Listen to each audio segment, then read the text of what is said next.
All right, let's talk some Buccaneers 5-1. Very fun start to the season. And I feel like this offense is still doing well, despite the fact that it definitely had some hiccups. Like there was that interception, which I don't know how much blame you want to put, but still, there was an interception.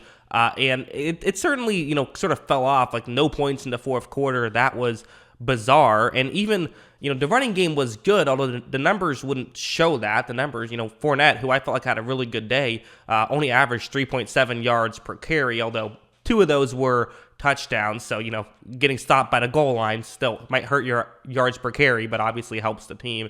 But I still felt like I want to make a video, and this is going to be more of a positive video about what Tampa Bay did well. There were some issues. Maybe I'll talk about that sort of towards the end, but let's mostly focus on what went well for Tampa Bay. All right, let's start off with this one. So what's going to happen here is that it's going to be zone coverage, and it's simple. You run a play action, have a receiver run over the middle. Hopefully Philadelphia gets fooled on the play action, and you can throw over the top. And what I think is truly crazy about this is, what do we keep talking about, right? Chris Godwin, Antonio Brown, Mike Evans. Great receiving core. Well, Tampa Bay was actually able to help set things up due to a really good running game in this. And part of it was because Philadelphia is more focused on the pass. But then when Philadelphia gets focused on the run, they were able to go the other way. And this play, this is a minute and 16 seconds in. So there certainly is no, this is the strategy Philadelphia came in with. And watch how fooled Philadelphia is going to be on this play. So when Brady does throw it, I'll pause it right here. I mean, you see how open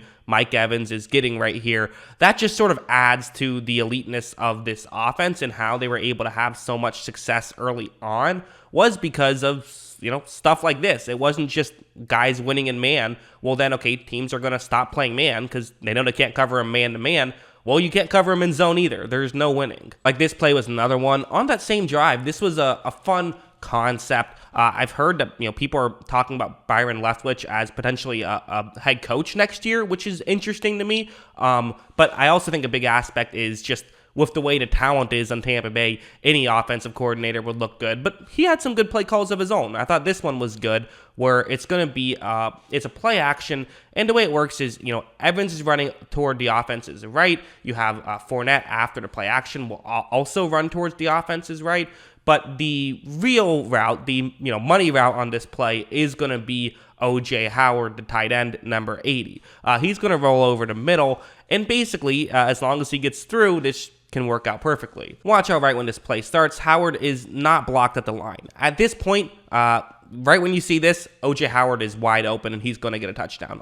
This is as open as it gets in the NFL. Not currently, but the play has already been lost by Philadelphia. Nobody picks him up right here, but it's a good play call of try to stuff, because Philadelphia is going to be, frantically now trying to stop Fournette, trying to stop Evans. You forget about the tight end who's running to the other side of the field, especially with Brady rolling out in that direction, because then Brady can stop. He's going to throw it to O.J. Howard, and actually, it seemed like Ryan Kerrigan there, number 90, even maybe had a chance at it, but, really good play design by Byron Leftwich on that one, I thought. And again, it's set up with, hey, the running game is working. Well, that's going to help set up play action, and it's going to help set up play action fakes one way, but then you go somewhere else. It all works together. You also have little things like this. This is just a classic Tom Brady play. It's a 3rd down and 2. And the way this play works is it's cover 3 zone that Philadelphia is in, and they're not even really hiding it that much. They're kind of just saying, hey, this is what we're playing. So Brady's like, all right, well, I know how to attack that, obviously. So can't do that against Brady. That's a mistake. You gotta disguise things more, or mix stuff up. Fake as though you're doing one thing, doing the other. Because if he knows what you're doing, it's too late. On this play, Godwin's just running a quick route that's going to sort of be in that gap in coverage a little bit underneath, right? The flat on a cover 3 can often be a good way to attack, because there's not really, the player who's covering that is usually, a safety or a cornerback who kind of has to get pretty far over. Watch, right, when this play starts. So at this point, you can see how this is going to work. It's actually going to be the deep corner who's going to have to run in and try and make the play, but especially given it's a 3rd down and 2, when he has to cover, a lot of teams do, he covers sort of 10 yards further back. this is a great situation for Tampa Bay. Godwin cuts quickly, Brady makes the throw quickly, they're easily able to pick up the first down. Again, it's just those little things. If you make any small mistake, you're just not going to have a good time against the Buccaneers because they can find a way to exploit whatever it is that you're doing. And finally, we'll talk about this one. I thought this was another really good example of kind of what I'm talking about, where the way this works is that this is going to be a cover 2 zone. And one interesting thing about cover 2 zone is it's actually easier, a lot easier over the middle of the field to cover in cover 2 zone than it is in cover 3. Why is that? Well, just think about it logically. So you have 5 guys over the middle of the field. There's 5 eligible receivers on the offense. So you now basically know, okay, everyone cover the guy who is, in your zone that way. For example, you see Chris Godwin's route, which is going to kind of get into a gap in coverage. On paper, you're thinking, okay, well, great. That'll be kind of in between both of those two guys' zone. So there you can just make a quick throw and you're good.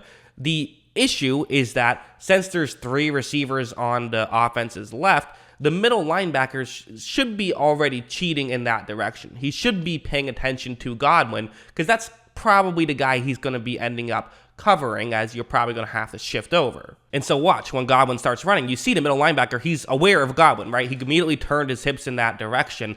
The issue is just that there's just a little bit of space, and this isn't a lot of space. This is actually, I would say, good coverage by Philadelphia. In fact, another Philadelphia player who was on Evans is passing off Evans to the safety so he can run over and cover Godwin. I think Philadelphia is doing this one pretty well, whereas obviously there were some plays where they weren't playing as well. However, Brady just gets it there in a hurry. Godwin makes the grab, and they still are able to make the catch right there and pick up a first down. I mean, that just kind of goes to show, it's like you give them an inch, they're going to take a mile. No matter just how small the window, if there is a window there, they're going to find it, they're going to exploit it. Just really good stuff from Tampa Bay all the way around. So yeah, that's kind of how I thought about it. Again, like Brady's, 297 yards feels good bulk-wise, but he threw the ball 42 times. It wasn't spectacular. I would still say this wasn't his worst game of the season. I would say that his worst game of the season was, the Patriots game. Kind of similar in this game, though, how it seemed a little bit off. And you know what? Sometimes it's just Thursday Night Football. Like, sometimes guys will just be a little bit off. And whether that's Brady or something, like, there were a couple of throws. I'm like, that's not a throw. Usually Brady's more accurate there. Or, usually that routes ran better. A couple plays like that, I thought. So, again, it's the luxury position you can be in where your team scores 28 and you're like, I thought the offense was a little bit rough at times, but, it was a fine performance. That kind of just goes to show the where this team is at, how well this team is, expected to play. I thought it was a fine performance. That's what I think. What did you guys think? Let me know in the comments below. What were your thoughts on this performance? Always love hearing from you. And, of course, as always, thanks for watching.